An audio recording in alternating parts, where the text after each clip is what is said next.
A hearty welcome to my fellow sales and marketing peeps to Making Sales Social Live, coming to you from the Social Sales Link virtual studios. I'm Bob Woods, and joining me is the co-host of Making Sales Social Live. She's a fellow Link social selling and AI strategist, consultant, trainer, and coach. And I just ran out of breath. Bryn Tillman, how you doing, Bryn? Good, Bob. If you are with us live, I am coming from my basement. So welcome to a little more down to earth setting today.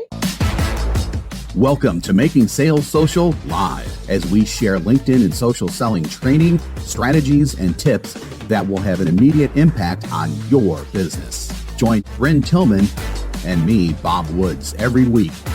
Making Sales Social Live. This is the recorded version of our weekly Making Sales Social Live show. Well, I'm excited to be here, and I'm excited about our conversation today because this is a topic that every social seller needs to know because, content and social selling is almost synonymous. Yeah, but like Bryn just said, the role of content in social media and social selling, I should say, is crucial. The same can be said, especially nowadays, just about content in sales in general. You need it. So many companies and entrepreneurs are now using content that if you're not using it, you're really doing yourself a disservice. It's important to engage potential buyers with relevant content before they recognize their need for your product or service. But then you've got to keep them informed throughout the sales process.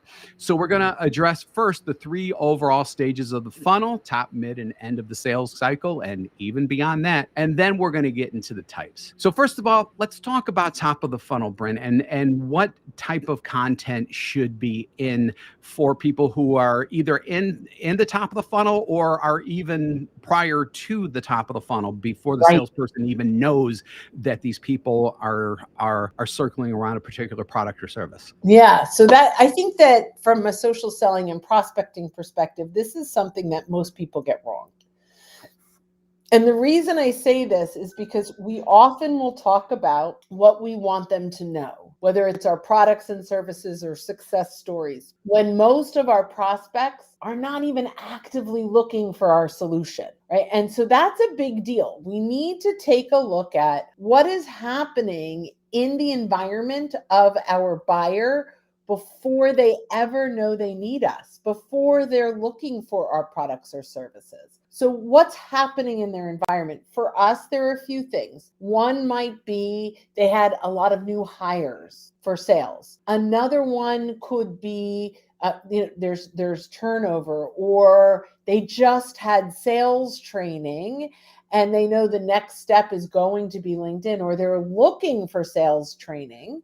And we will kind of piggyback on that because right now social selling and digital is such a huge piece of sales generally, but most sales trainers don't cover it. So we look at, what are the activities and the content that our buyers are consuming the stage before they'd even start to look for us. Now, the other piece of this, and I know we'll kind of jump into more detail. So, you know me, I always go ahead, so I'll try not to. But the other piece of this is that the content that we're putting out needs to lead to our solution, not with our solution. When the content is leading with our solution, no matter how much value you believe there is there, it is still, the perception is still that it's a pitch. When we lead to our solution, we're adding value and insights, and it's like little breadcrumbs that get them having these aha moments that lead them to say, boy, that's interesting. I want more. I want more. I want more. Yep. Yeah. So the content should pique curiosity, encourage prospects to think differently about their current situation, because when they start thinking differently about their current situation, in my mind at least, because it's happened to me before, my horizons expand and I'm more willing to potentially learn about things. And I definitely feel that I move, and your goal is to move the people who are consuming the content at this stage from observers to more active participants in the conversation, and that's a big goal with top of the funnel, and even before top of the funnel types of content just in general that you want to do. Yeah, and if I'm just going to kind of full circle what you're talking about, because social selling content, this isn't for all content, but social selling content needs to do 5 things. The first one is it needs to resonate with your buyer. They need, because people are scrolling by, in the very first sentence, they need to see their title. They need to see that, or their industry. They need to know it's for them. Number 2, it needs to create curiosity, so that whether the curiosity is in the title of the content or it's in the first line of the content, there has to be a moment where they lean in and say, yeah, I want a little more of that, right? Then we need to teach them something new. Bob, you're talking a little bit about, like, what are we teaching them that they didn't know before? And then here's the key that you said that I think is so important, is what they just learned needs to get them thinking differently about the way that they're doing things today. And that's how they move. That's how we're leading to our solution rather than with our solution. And then number 5 is it needs to create a compelling moment. We have to move them from lurker to engager, or I'm forgetting our new word that Yvonne used today, which was I just saw it too, from spectator to engager. Spectator to engager. I still like lurker. I still like lurker to engager. Guys, for those of you that are live right now, we've got lots and lots of people. We have about 16 people live on LinkedIn right now. Tell me what you like better. Put a 1 in chat if you like lurker to engager, or a 2 in chat if you like spectator to engager. Just want to hear what folks are saying. We're doing a live poll as we are live. I love that. I love that a lot. So the second thing that we're going to talk about is mid-funnel content, which focuses on reinforcing the message through social proof, like case stories, addressing common objections with targeted content.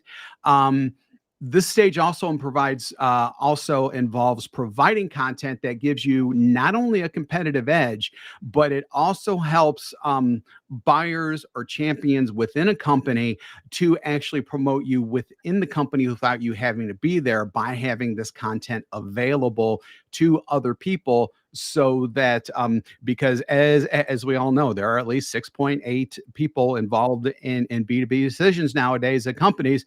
Your content actually needs to be in a form so that people can pass it on, so that other people within the company who are involved in the decision process can also be up to speed with what's going on. So I love that. So if we, I guess in that regard, let's go into what kind of content does that. What kind of content? I mean, or you know what? I'm in chat and I missed what you said, honestly. Oh, that's okay. So let's just go from that. Let's just talk about end content, and then we're going to go into the types really quick. So as you're wrapping up the sale, and as you're looking for, future sales, as well as maybe referrals and things like that, hopefully referrals and things like that, the content should facilitate cross selling and addressing additional problems your product or service can solve, because that way you can, especially if you're in a account executive type of position, getting those additional sales is always important, and as well as having that person be able to refer you to other people and actually have content there that they can pass along, so that the person within your initial the initial sale that you've made can go, oh, I know this person at X and Y company, they may be able to use your products too, because hopefully at this point they are stark raving fans of yours. So okay, so wait, I just want to make sure, because are we talking about middle of the funnel? No, we've now gone to end of the funnel and beyond. I missed middle of the funnel. Bryn is so active in chat right now, and that's okay. That's Can I comment to middle of the funnel, because I have lots to say.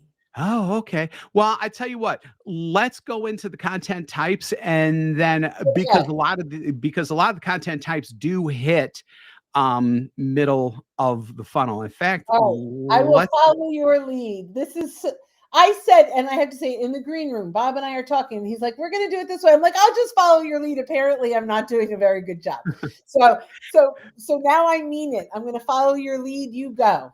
Yeah. So a really good example of mid-funnel content is content that offers social proof or case stories. So this isn't case studies as much, although you can obviously use case studies if you want to do that. This is more about social proof or case stories. So people telling their own stories either through a case story or social proof because you use rather real life success stories to demonstrate the value of your product or service. And that could be top of funnel stuff too, but that really resonates, I think, more when after you've already had that initial conversation and you have this, hopefully this library of some really good stories, depending on what your product does. Maybe you've got like a story for one aspect of your product, a story for another aspect of your product. And obviously everybody does different things. So it's hard to get specific with that. But that's one really good example of mid-funnel content. So, okay. And I'm bringing this around from my brain. So the goal of top of the funnel content is to get to the conversation. Yes. Right. So now the mid funnel is we've had the conversation. We've done a little discovery. We know a little bit about their needs and their situation. Now it's time for a little social proof. And those case stories that you're talking about are phenomenal for social proof, right? It's you talked to me, you really liked what we had to say. Maybe we've even scheduled the next session. So the case studies or the case stories are, boy, not only was that really good advice or really good insights, but they've done this with other people like me. So I love that. The other piece of mid-funnel content is content that helps you. And I think you started to say this, I heard it kind of when I should have been listening deeper. You said about having content that helps them to tell the story of how you can solve their problem, right? Mm-hmm. So what we know, and there's a new study on deep sales from LinkedIn Sales Solutions that came out, and we learned a whole ton of stuff. One of the things that we learned that in an enterprise sale, there are 7 decision makers or 7 influencers inside of that organization. It's not much higher than the 6.7 that we had probably for the last decade. So we're still kind of playing in that 7 arena. Now we're not all selling into enterprise sales, but if let's say you're selling a SaaS product, let's say it's a sales SaaS product or a marketing SaaS product, right? So you're selling into marketing or sales, who are the ultimate users. But you also need to talk with the IT department. And you probably need to talk to the finance department at one point. So if you can, so with finance, it might be, what's the ROI on this? With IT, it might be, what are your security and privacy policies, and what are your this and that around compliance, right? So making sure this middle of the funnel content talks to each of those buyers is a big deal. So because if your buyer is the head of a department that has to get buy-in from other departments, our goal with content is to help them sell internally. Yep. Absolutely. I'm getting back on track now, Bob. Yeah, we're back on track now. So now let's start getting into the types. So we've already done one type. Another type is, and this is top of the funnel, content before their need. So this is aimed at engaging potential buyers before they recognize a need for your product or service. So that type of content is obviously really important. That can also be, it can not only well, it's mainly used in your like posts and things like that. So you're going pretty broad. You could be telling a story here or something like that, but this is the type of content that moves them from lurker to engagement. Spectator. Except we got more 2s than 1s. Yeah. So, oh, it is spectator. Yeah. 2 was spectator. So we have a winner on that one too. Well, I don't think it's a big enough sample size. Yeah. So all right. So we're kind of out of order, and I take full responsibility on this. So now we're back at top of the funnel. So top of the funnel, the job of top of the funnel is to get the first conversation. So what do we need to get a first conversation?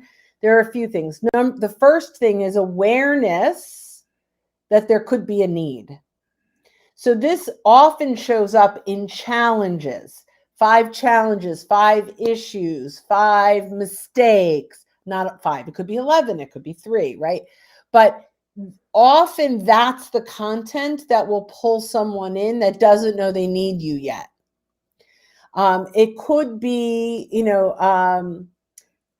polls are a great one, right? Because you can ask a question and they have 3 answers and another sharing content, and that can get you beginning in a conversation that can really have an impact on moving them, leading them to your solution.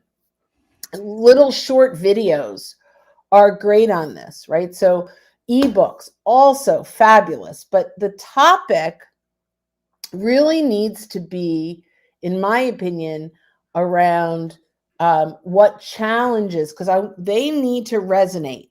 They need to go, we have that challenge. Remember, you fix a challenge. That's 90% of what we do in any business is we fix a challenge. And I would even say almost 100%, because even if you are a travel agent, the challenge is I need a week off in a wonderful place, right?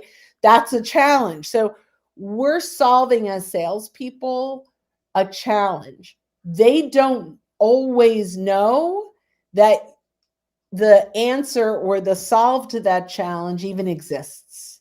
Sometimes they're not even aware of the pains of the challenge they have, because status quo is really easy to stick with. So that's the goal. The top of the funnel content truly needs to resonate in I guess in these things, right? Like, I have this challenge.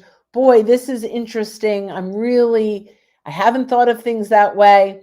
I'd really love to see that in my company. And so, yes, I think having a conversation with them is worth my time. Yep. So that's the top of the funnel.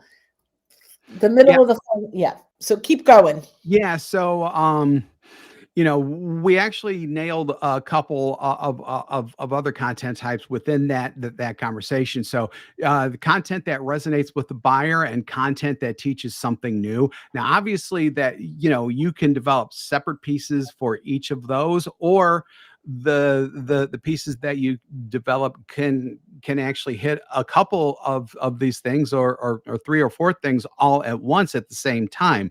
But again, with that top of funnel or pre-top of funnel, you're looking to create curiosity, resonate with the buyer, and especially teach them something new, because like I said before, when they're learning, they are expanding their horizons. So why not just keep on teaching them things that are new, so that you're leading to your solution and not with your solution. Perfect. So then so we've actually done several there. There are 2 other types that are more middle to end of the funnel: content that overcomes objections and content that gives a competitive edge. So overcoming objections, that's actually pretty easy to develop. You can do that either just through remembering conversations or recording conversations with your prospects to hear their objections, because as most salespeople know, you generally have like about 6 to 8 common objections that come across. You'll get outliers every once in a while, and that everybody's different, so that's expected. But you can either draw from your own, and this is a place where generative AI can really come in too, Mm. because you can analyze feedback and objections from those past sales interaction, and the generative AI can actually help you create the content that preempts and addresses those concerns effectively. So, I mean, with all of these, you can use AI, but there are a couple of really good ways to use ChatGPT or whatever it is that you use to really get this stuff nailed down. And I think especially when it comes to objections, you can do that very well. It's funny that you said that, because we were on a call with it was a bank that was very interested in working with us, but they have a merger that's coming up. And as we were talking, I put in, so that there was like, do we wait? What are the benefits? And, I put into ChatGPT, only sales objection is that there's a merger and da, da, da, da. And literally ChatGPT gave me amazing advice on the spot in there, that I said, well, when is the merger? Here's the date. Look, we'll include them in the package. It's a bonus that you're bringing to the table. And they went, oh, right. And so all that was like in the moment. And so it was interesting. Now, could I have come up with that? Maybe, but like it literally told me what to say. So overcoming objections. Now, how do you do this in content? So some of that might be the 5 reasons people think they don't need X. Yep. Right. That could be right. That could be something. Or so I'm going to kind of give away my shallowness for a moment, but I follow this woman on YouTube who is like an Amazon expert, right? And so she comes in and she's always, she makes commission. She's an influencer. So she's in there and she's recommending things all the time. And I know she's going to make commission on it. And most of the time it's her 10 favorite things or the 5 worst things. Well, the ones that seem to do the best, at least like if I go on live and she's got a couple of thousand people listening, are all the negatives, the 5 trends, right? The 5 trends 5 things you should not buy on Amazon. Now she gives alternatives and she's making money on the alternatives. Her name is Shay Whitney. If anyone wants to follow her, she's awesome. Anyway, but those tend to do really, really well. So my point is, for you guys, as you're doing this, or for us, the content to overcome objections is literally to say, here are the misnomer, 5 misnomers about. Mm-hmm. And so before they even object, you've given them content to overcome that objection. So I love that. I do want to talk, I'll let you open it up, but I do want to talk about the content that gives you a competitive edge. So that's our final one. And that's what we're going to now. I mean, obviously that highlights your unique features or benefits of your offering that set you apart from competitors. The one thing I would strongly caution you against is actually trashing your competitors. I would not do that. Instead, just talk about yourself and your company and your products or services. And again, highlight those unique features or benefits without even mentioning them, because hopefully if you do it right, the competitors won't even come up in their minds. Yeah. So the way that I tend to do this, we had a company, it was a managed service provider that I worked with quite a few years ago. And, although you pick a managed service provider based on a lot of different criteria, there are many out there to choose from. So often even though it shouldn't be, it's a commodity choice, right? Mm-hmm. So they were not the cheapest. By far, they had some of the best customer service, and they've been acquired. So obviously they did a very good job. But what we ended up doing was the quintessential checklist when choosing an MSP, when choosing a company. So we planted seeds in there. There were 3 features or services that this particular company had that really none of the other competitors had. So we made sure to include that in the checklist and talk about how critical these three things are. So really the story was, whether you decide to work with us or another MSP, these are the 10 things you need to ensure that you have with your MSP. Now, there were things they didn't have that gave other people a competitive edge, but that wasn't on the checklist, right? The only thing on the checklist, right, were what gave them a competitive edge, and then some basic things that everyone had. So ultimately what ended up happening, which was really great, is people would use this checklist even when they were shopping. So if they were talking to him and they said, so, all right, we have 2 more folks to talk to. I have this checklist that you're welcome to use when you're talking to them to make sure you're asking all of the right questions. And so they would take his checklist and use that when talking to every other MSP in the area. And ultimately, there were 3 questions that they got a no to for everyone, because he knew his competitive landscape and he knew what he offered. And so that gave him the competitive edge. So that's the story I kind of wanted to tell in this, because it made such a huge impact on his business development efforts and gaining that competitive edge. That's a fantastic story, and I think it's easily adaptable to any type of business that's out there, just period.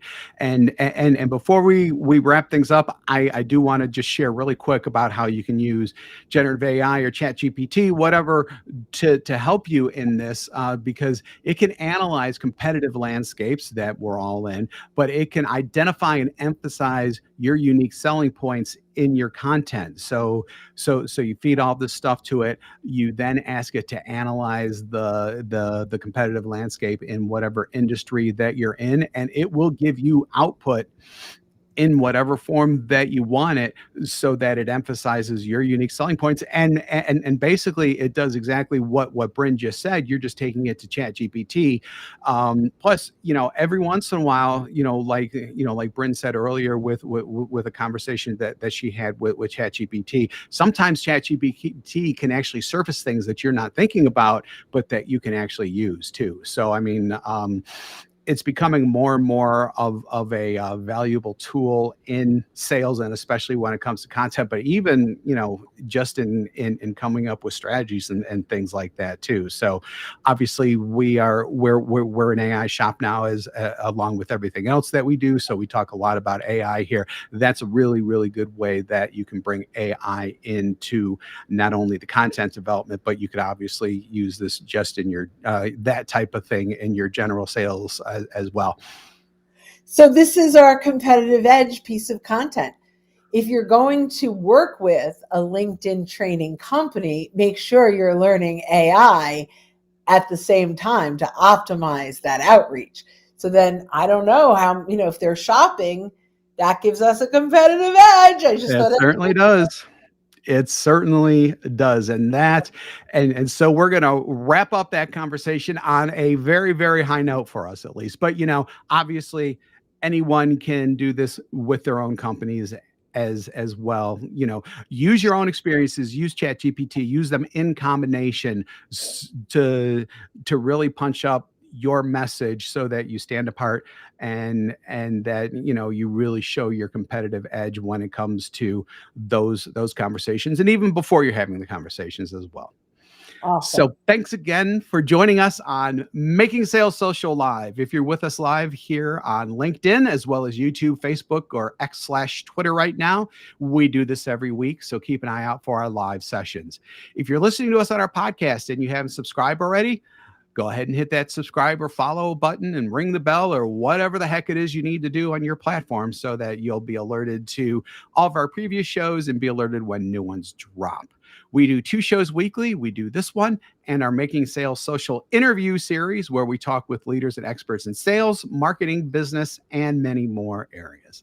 So when you are out and about this week and any week, make sure that you are making your sales.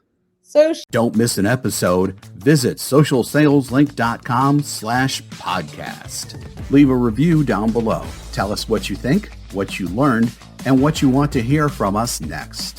Register for free resources at linkedinlibrary.com. You can also listen to us on Apple Podcasts, Spotify, Stitcher, and Google Play. Visit our website, socialsaleslink.com, for more information.